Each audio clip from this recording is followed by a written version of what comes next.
So I turn to go back in the house. All of a sudden, I catch a huge shadow. This thing might have been around 12 feet tall. It moves. I just popped off 6 shots. 2 of them hit. It just kind of stood there, looked down, and then ran up the hill like it was nothing.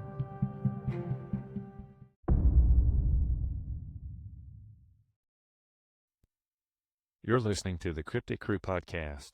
I'm your host, Mark Childers. Before we get started, if you've had an encounter or an experience or just something unexplained, click on our link tree in the description and share your encounter. Thank you for listening to the Cryptic Crew podcast.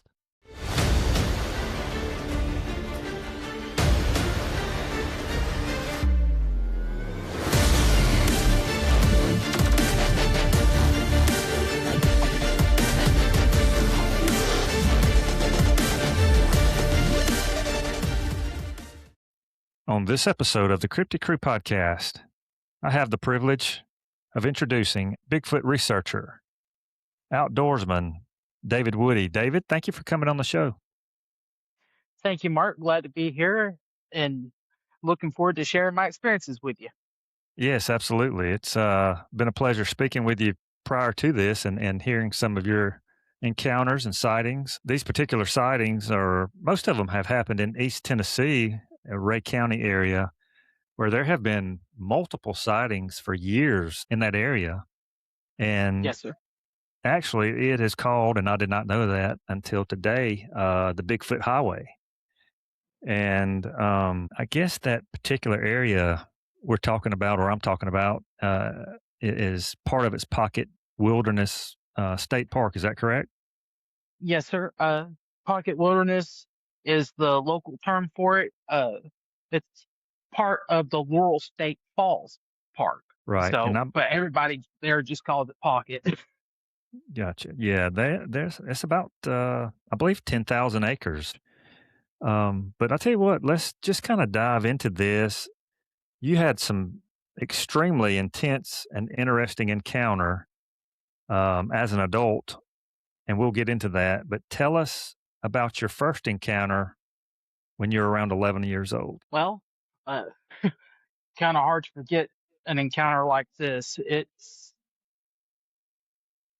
Gives me goosebumps just thinking about it. So, 11 years old, I was living with my grandmother at the time, and I heard some funky noises coming from the woods. And this is before I started the research and learned that when the woods go silent, you take cover. So being 11 years old, of course, I'm curious. I'm going outside and looking around and just minding my own business. And then I hear a step behind me, and I turned around. At first, I didn't see nothing. Then my eyes got adjusted to the shadows and all of that. And I realized I was looking at something in front of me. At first, I couldn't tell really. And after everything clicked into place, I realized it was a actual figure. And this figure, of course, I'm, again, 11 years old. I'm tiny. So to me, this figure is just huge in both height and width. I mean, chest had to be at least 4 foot wide. And I remember trying to see the head of this thing. And of course, where I'm standing, there's a tree pretty close to the bank, and it's got a limb that's perfectly blocking my view from the head. So all I see is red, glowing eyes behind this branch. I can see part of the face, and as a kid, I remember thinking it looked like a gorilla in the face. And I just couldn't fathom what I was seeing. A giant gorilla in Tennessee? That don't make no sense. The smell was, if you could take an athlete who plays football, put him out in the Texas sun for a week, no bath, and put him in a fursuit, So you got all that sweat build up, and it's musky. It stinks to high heaven. That's the smell that this thing produced. The energy, the intensity of it was just overwhelming. Of course, as a kid, I didn't know what to do. I froze in sheer terror. And I remember just thinking, run. And when that comes through my head, I just turned around and ran as fast as my little legs could carry me. But that was the first. Now that I'm after doing research, that's what I know to be my very first Bigfoot encounter. David, let me ask you this. How long did it take you to figure out that you were looking at a Bigfoot? Was it um, I- years or months yeah, or it wasn't until I actually got into or started seeing the Bigfoot documentaries and sightings and all of this that I really got curious because I was like, wait a minute, the pictures are showing and what I remember are similar. And I got to looking and I saw some of the sizes. And I realized, wait a minute, that's what I saw. And as long as I live, I will never forget that encounter. It just, it sends goosebumps down my whole body right now, just talking about it. Uh, but did you yeah, sh- did you share that encounter with anyone at the time? I shared it with a couple of people at school and they laughed me off. They, oh, you're just seeing stuff. Of course, as a kid, I had ADHD. So I was always getting into stuff. And they just dismissed it as a overactive imagination. But I mean, I could see the fur, the skin, even his hands. I could see the fingerprints on this thing because at one point it looked like he started to reach out and I could just see the whole palm, his fingertips. I mean, if he was to pick up a basketball, he could just palm the top of it and hold it, and it looked like a kid's ball in his hand. So, yeah, I mean, that's something I can never forget. And that was at night as well. And you mentioned previously when we talked on the phone that there was a street light close by, so it gave off some sort of light to highlight the creature. Is that correct? Yes. Um, Matter of fact, I can actually tell you the direction in which I was standing. I was standing due east, and the light was slightly behind me, a south southwest angle. So it was shining through the trees. So it was casting shadows on the face, but there was no wind, there was no rain, there was nothing that could play a trick on my mind. And the thing about it is, thinking about this is I never heard it until it wanted me to hear it because it's walking in woods. There's dead leaves, dry leaves. You would hear something walking. I heard nothing until he was right behind. That's just, it was an incredible event. That's all I can say about that is it was incredible. Scary, amazing, but it was incredible. How long do you think it lasted? 2, 3 minutes tops. But in that brief time, it felt like a lifetime. I mean, I felt frozen in fear for a good hour, but in reality, probably 2 or 3 minutes tops. So it wasn't no glance or anything like that. It was a, what am I saying? Oh, oh, that's huge. Do you think it was curious, checking you out and maybe seeing what was going on, or what do you think it was doing there? Felt like food. I felt like it wanted to eat me. I honestly believe that the only thing that saved me was a higher power.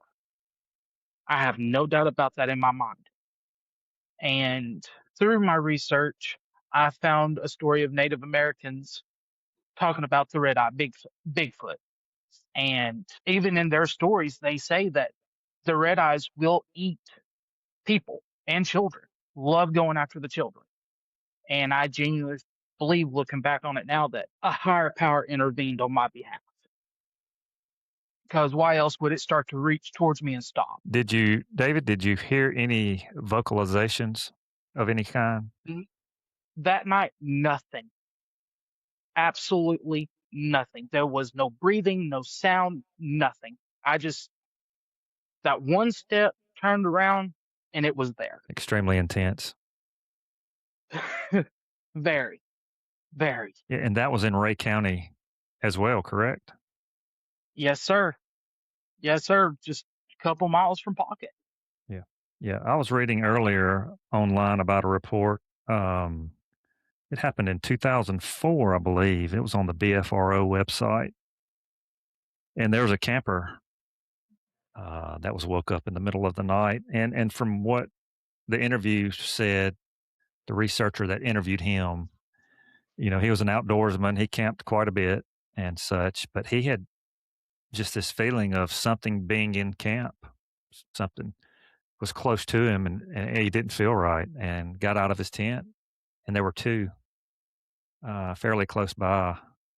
And yeah, that particular area you live in and you had your encounters in has just is rich with legend, folklore, Bigfoot, and so much more. Let's fast forward just a little bit and tell us about an extremely intense encounter that you had at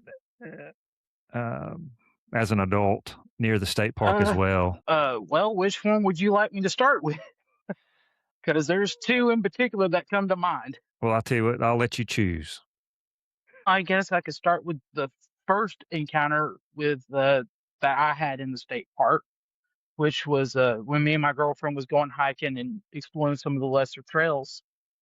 Um, it was bright, beautiful, sunny day, perfect, ideal hiking conditions. We had kind of branched off one of the trails, and if anybody who's from that area, they're going to know exactly where I'm talking about.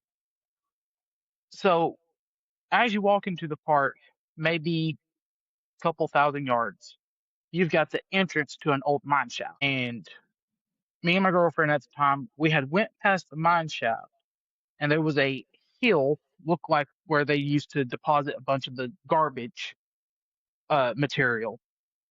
And we had decided to go up that and go up on the ridge behind the tunnel.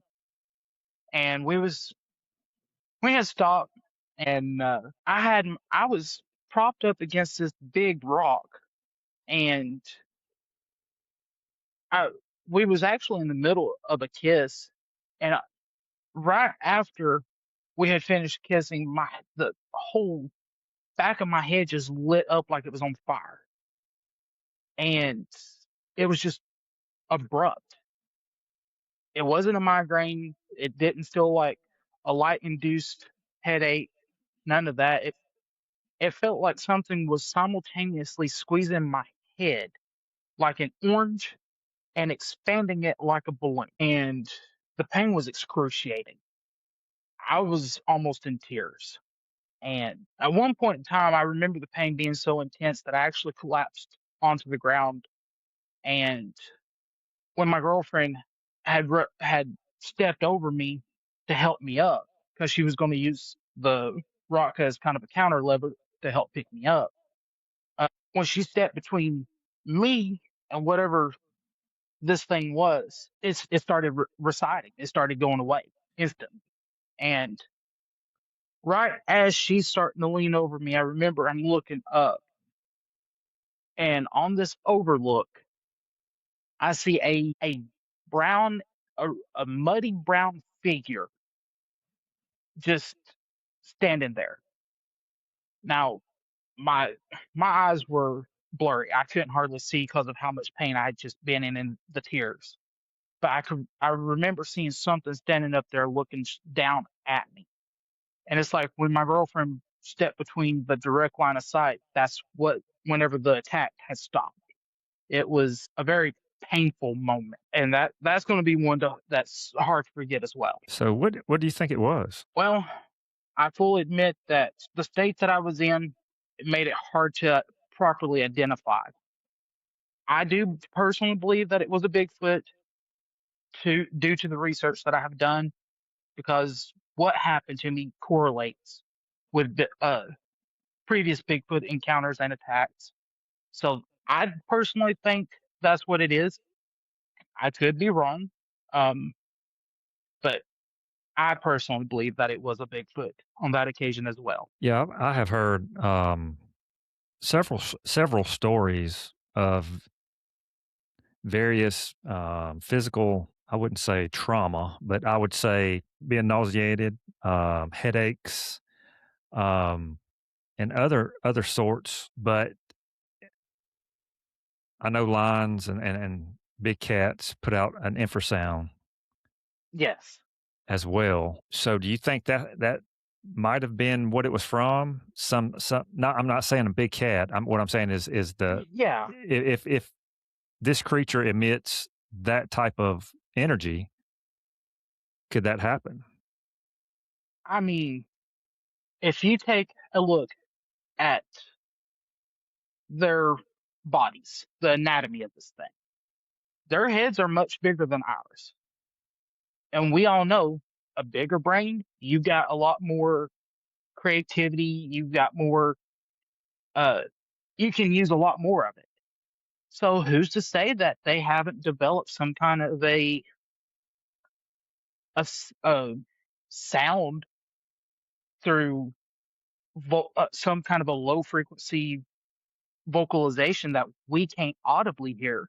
Who's to say that they haven't developed something like that to hunt or communicate? Sure. Yeah, that's like a dog whistle. We can't Yeah, humans can't hear a dog whistle. They can, and animals have different levels of hearing and sort, and their senses are slightly different than ours. But yeah, I was just going to ask you that. I've heard that as well. People getting like I said earlier, getting nauseated, having headaches, just as yeah. you did, and And that, I think, is another signature move of theirs, if you will, is when they're in the area and they don't want you to be there, having a sudden unexplained bout of nausea. Because I've been walking through areas and just had nausea all of a sudden. Now, I never saw anything, but that doesn't mean that it didn't see me. I think Native Americans are correct that there are two uh, categories of Bigfoot: the ones that are the red eyes and the ones that's got the brown normal looking eyes. Uh, I do believe that the two types, you've got one that is innately, I'm going to say, evil for lack of better wording, and then you've got the other group that they're just a species of beings that don't want to be messed with. I do believe that there are some who have tried to reach out and communicate, but I think they're primarily just trying to be left alone in some cases. Because I mean, you look at some of the sighting locations. You've got Montana, you've got Colorado, all through the Rockies in Canada, especially British Columbia. You've got a lot of Bigfoot sightings up there. Well, if you look at that terrain, it's dense with evergreen trees. It's wildland. And that's something that we humans keep approaching on, is the wildlands, taking what they have. And I believe it's increasing the sightings because they don't have their hideouts. So I think some of them have developed a method of protecting themselves, but I also think that there are some that they don't care. They just food. yeah, you're walking into their domain, and I think that's one of the reasons that there's not as many. I mean, there's thousands of sightings or reports of sightings, not to Absolutely. include who has not come forward because of ridicule or whatever and reported a Yeah. sighting. But, you know, you're walking into their territory, and if they don't want to be seen, they're not gonna be seen for the most Absolutely part. not. Um, there was there's actually another YouTuber that I used to watch, David Carrico. Um, he was kind of doing some of the Bigfoot research as well, from my understanding. Um, and in one of his videos that he did, he shows where he believes he was actually followed by one while he was doing a segment about it. And from what I saw in the video, it's very plausible that that is indeed what it was. Um, but if they don't want you to know they're there, you won't know it. If you see them, it's either by chance or because they wanted you to know that they're there and they want you to see them. Because, like I said, that one that I saw when I was about 11 years old, I never knew he was there, and he was walking in dry leaves. So that tells me you won't know they're there unless they want it. No. Right. Yeah, I totally agree with you. I had an experience. I have not shared it online or through social media or anything yet, but just recently in North Carolina, we were camping out and had some eyes looking at us through. I could see it through my thermal, and that was about midnight. And about 2 o'clock in the morning, I had laid my head down to go to sleep, and at 4 o'clock, actually 4:01, because I raised my phone up to look at the time when it happened. Heard these three howls on top of the ridge behind us that were not canine. I've never heard before. Extremely powerful and very loud. And about 10 minutes after that, I'll back up just a second. We had hiked that afternoon in that area, and the ground was crunchy, tons of dry Yep. leaves on the ground. Well, I had laid my head back down. I did not hear the howls anymore. And at about 4:10, yeah, about 4:10 or 4:15, about 20 yards from us, either in the creek or across the creek from us, was the deepest guttural, intense growl I've ever heard, not from a bear. And it was too Yeah. deep to be a mountain lion. I'm not saying it was a Bigfoot. I did not see it, but I am saying this, it was telling me and telling the gentleman I was with that I'm here and I'm letting you know it. Of course, me and this other person, we're no longer friends, but uh, a former buddy of mine, and there was three of us: me, my buddy, and one of his friends. We was actually out camping one night. We was planning on going hunting the next morning, and this is out towards the Tennessee River. There was a little bit of woods, and I saw eyes. Of course, I thought it might have been a cat, raccoon, something up in the trees. Dismissed it. Shortly after seeing the eyes, we heard this deep, gruff grunt, and that was the only noise we heard. And of course, this was after I started getting into the. This was the early stages of me getting into the Bigfoot research. I recognized the sound because of what other researchers have said they've heard and what a lot of other eyewitnesses have said. And I heard this guttural, gruff grunt once, and sounded displeased, if you will. Realized what it was, and I was like, guys, that's a Bigfoot. We need to pack up and leave. We don't. This thing is not happy with us. Let's not. Let's not make it mad. And we packed up camp, and we got out of there. Of course, it was about a mile from the house. It was a lot of open fields to get back to where we was camping. But I recognized what it was, and I was like, let's not play games. Yeah, we got guns, but we only got a 9 millimeter. We got no chance. Let's go home.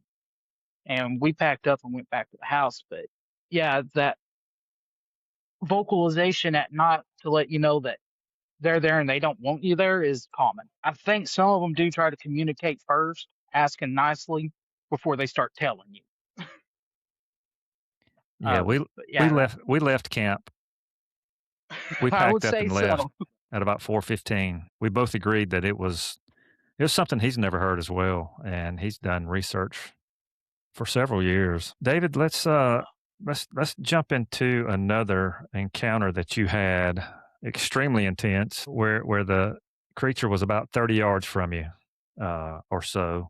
And can you give us some detail about that? What led up to it, and then the encounter itself? Well, that was a night that now it was kind of windy a little bit. Wasn't a like any gusts of wind, but not enough to create the sounds that me and my grandmother was actually hearing. We kept hearing strange, almost like a dog growl, but not exactly. You know when you can hear certain sounds, but just something about it is off. That's the best way I can explain it.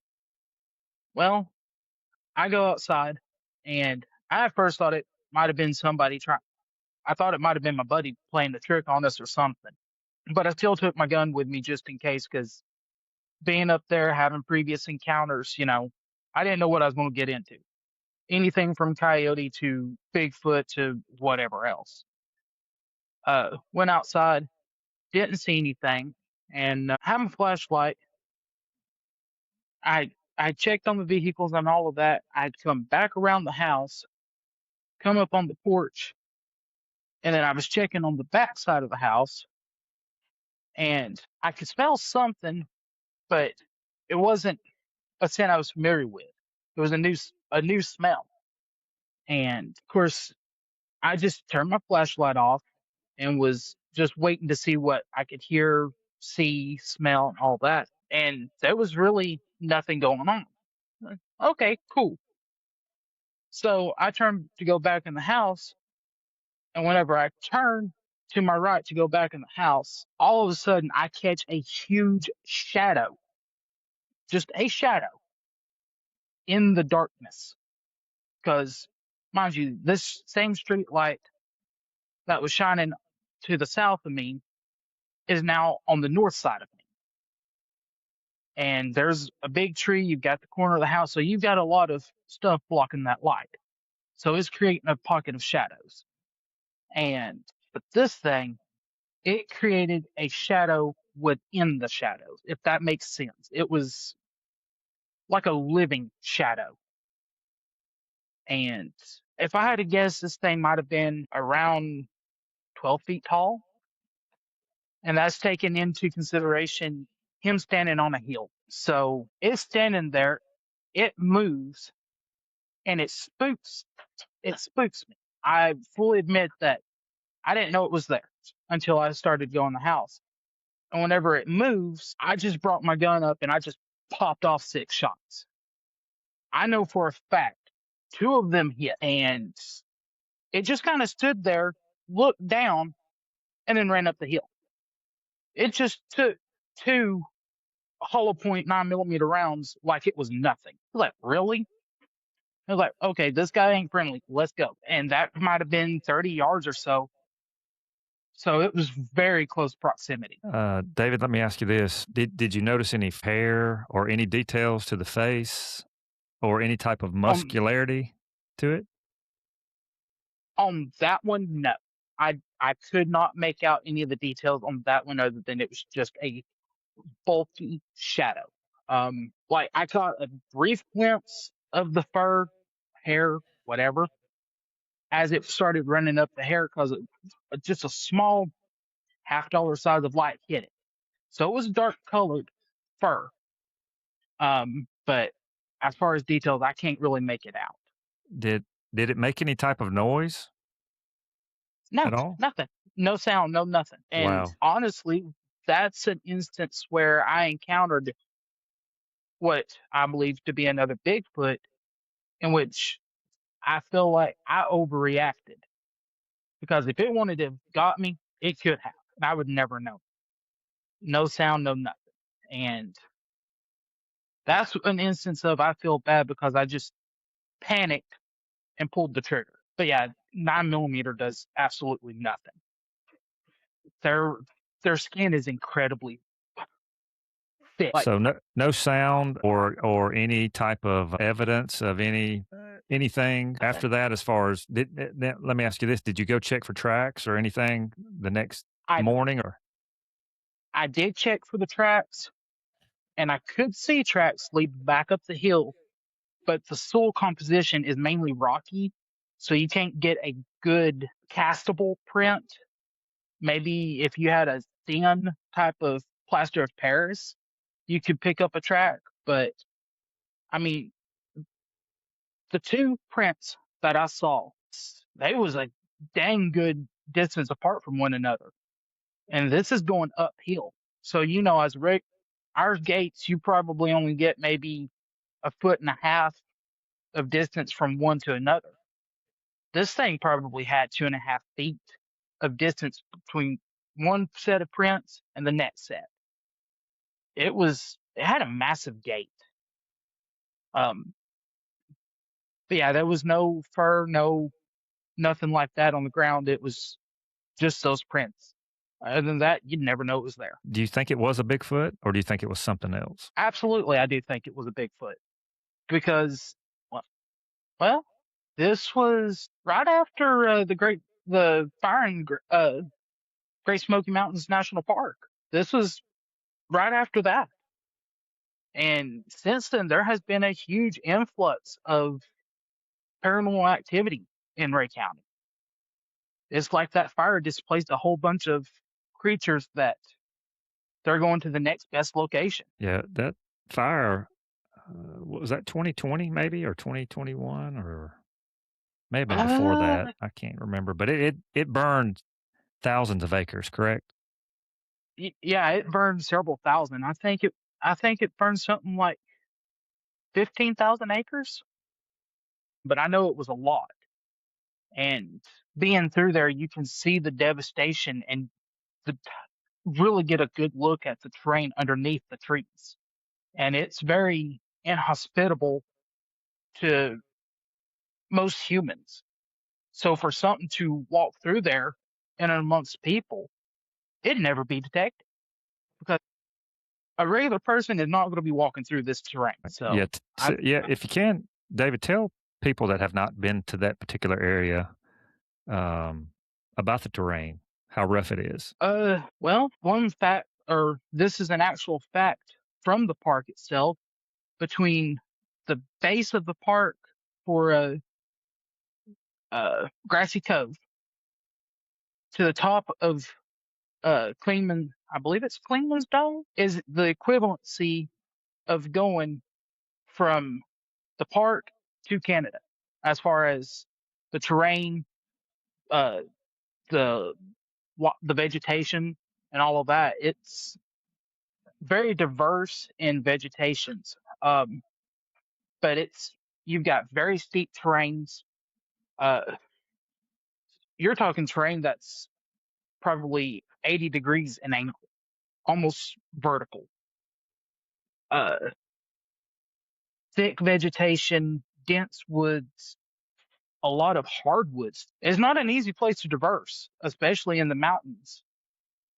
So for something to actually be in there and call it home, it would take quite a bit because the winters can be absolutely brutal in this area. And it is nothing to play around with. Well, So, there's plenty of water and food source there for something I believe like that to exist.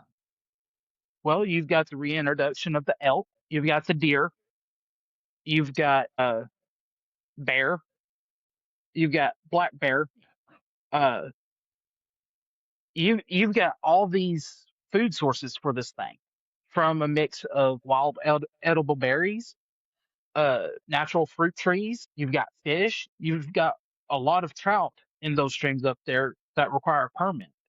So who's to say that the trout hasn't moved to a different part of the stream and that's their primary food source? It's very sustainable for something of their stature. Yes, absolutely. Hard to track. For a novice, it would not be a wise idea to go by yourself. Absolutely not. Even experts say it's different. I mean, you got the case of Dennis Martin in Grassy Cove. Uh, Green Berets, even when they was asked about the terrain, they said that it was some of the hardest that they had been in. Trained military professionals just trained for terrain like that is saying that's difficult. Who knows what else is lurking in there? That's an extremely interesting missing person case, in my opinion. And I've done some digging into that and looked at the reports from when it happened back in the, I guess, late 60s. And that's really, you could take a deep dive into that subject. And I'd love to do that at some time. But Absolutely. That's actually the case that fascinates me greatly is a populated park, people around, not very far away even, and the boy just suddenly disappears. I mean, given the fact that the encounters I've had, I never knew this thing was there until it let me know. I wouldn't be surprised if that was one of the first recorded cases in the Great Smoky Mountain National Park of a Bigfoot uh, kidnapping. right.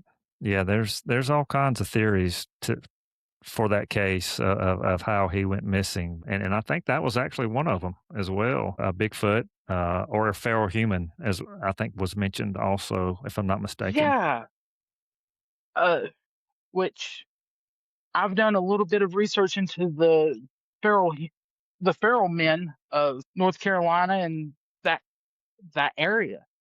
That's that's wild. I mean, to think that there are people who have reverted back to primitive living, but still in such a populated area. I mean, that's they certainly have the terrain to do it in because you can look with a telescope, binoculars, whatever, thermals, see for miles and not pick up anything. I know that from when I went up to the top of Fleeman Dome, just looking at the surrounding area, it's just so dense.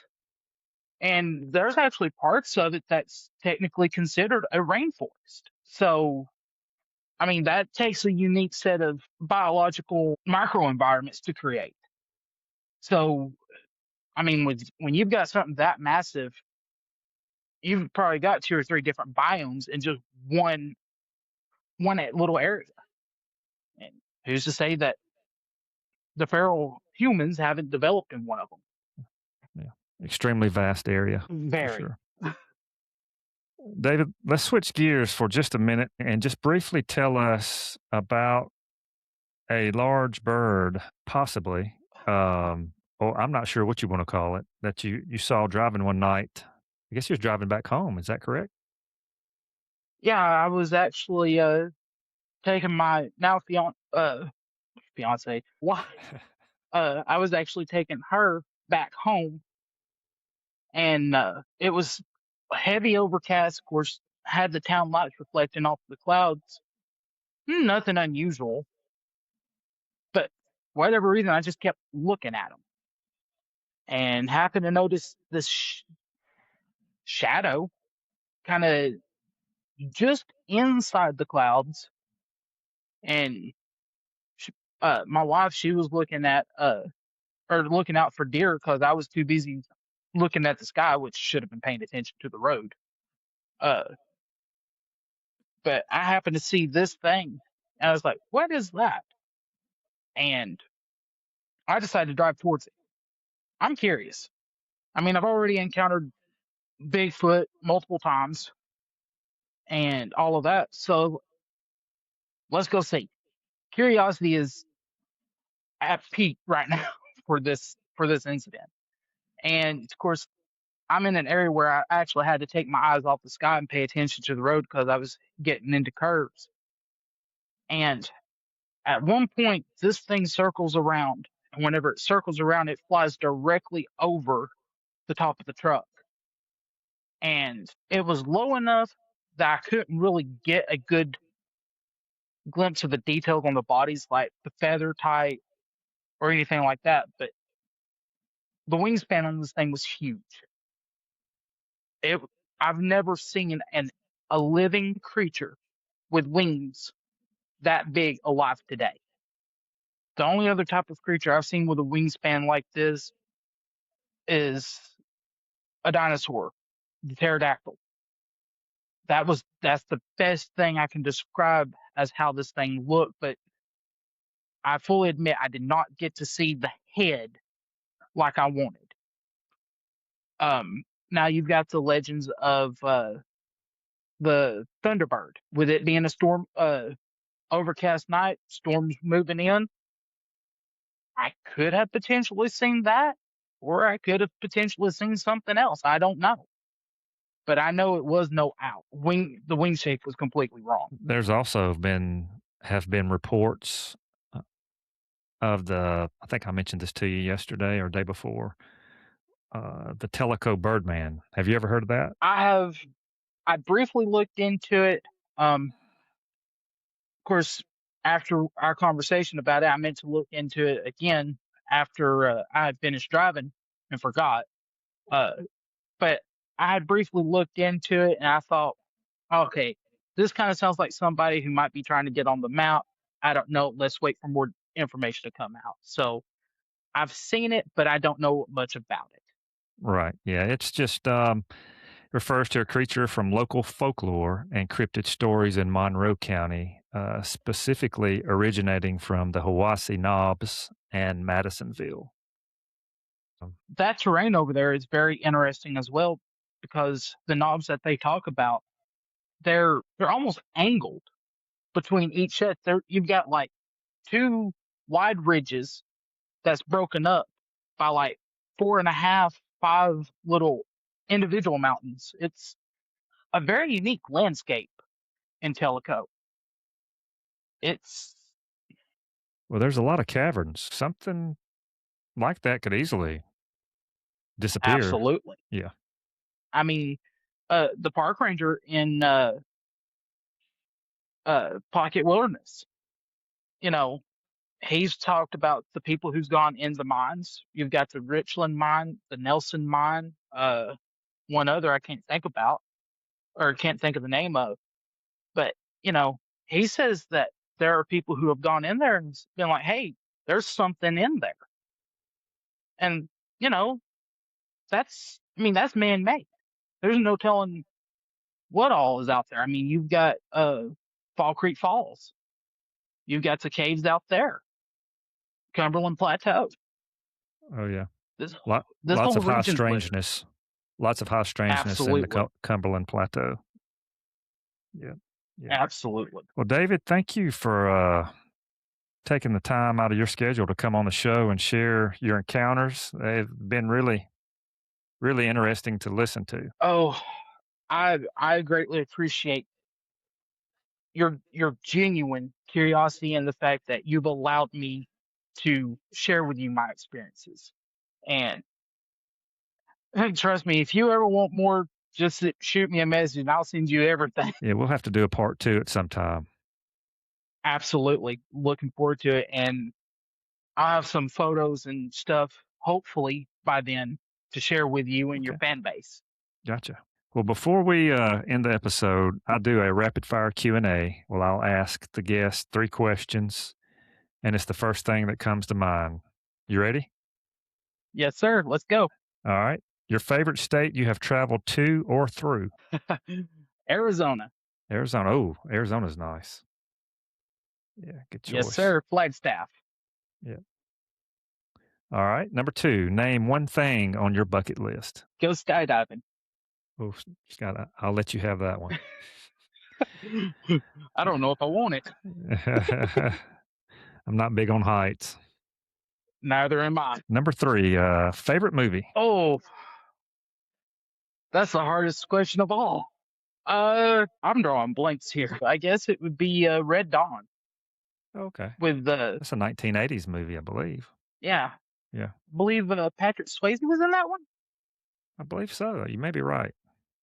I Yeah, think that's right. Yeah. I've seen the new one, but I like the original, the first one better. It's more realistic as far as what they go through. Well, David, thank you again for coming on, and we'll stay in touch. Absolutely. Absolutely. Thank you for having me. I appreciate it. Yes, enjoyed it. Enjoyed it. And for the listeners, if you've had an encounter or something strange, share it with us at the Cryptic Crew Podcast at gmail.com. Thank you for listening, and God bless.